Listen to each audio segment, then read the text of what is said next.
கோவை அருகே உள்ள வெள்ளியங்கிரி மலைக்கு போயிருக்கீங்களா? வெள்ளையங்கிரி மலை தென் கைலாசம் என்று அழைக்கப்படுகிறது. சித்தர்களும் யோகிகளும் சொல்வது, சிவன் இங்க தவம் செய்தார், இன்னும் சஞ்சாரம் செய்கிறார். மகா சிவராத்திரி அன்றிரவு ஒரு இளைஞன் 7ஆம் மலையை தனியாக ஏறினார்.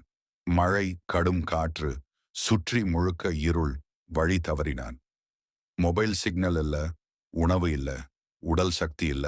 அந்த ஒரு பிரார்த்தனை, சிவனே காப்பாத்துன்னு மனசுக்குள்ள அழுதார்.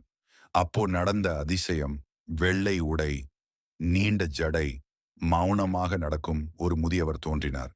பேசவே இல்லை. கை சைகையால் வா என்று காட்டினார். அந்த இளைஞன் அவரை பின்தொடர்ந்தார். சில நிமிஷங்கள் கழிச்சு பாதை வந்தது. மக்கள் இருந்தாங்க. அவன் திரும்பி பார்த்தான். அந்த முதியவர் இல்லை. அவன் புரிந்து கொண்டான், சிவன் அப்பாதான் வழிகாட்டினார் என்று. ஆசிரமத்தில் இருந்த சித்தர் சொன்னார், வெள்ளியங்கிரியில் தேவைப்பட்டவர்களுக்கு சிவன்தானே மனித வடிவில் வழிகாட்டுவார். நம்பிக்கையுடன் அழைத்தா வெள்ளியங்கிரியில் சிவன் பதில் தருவார்.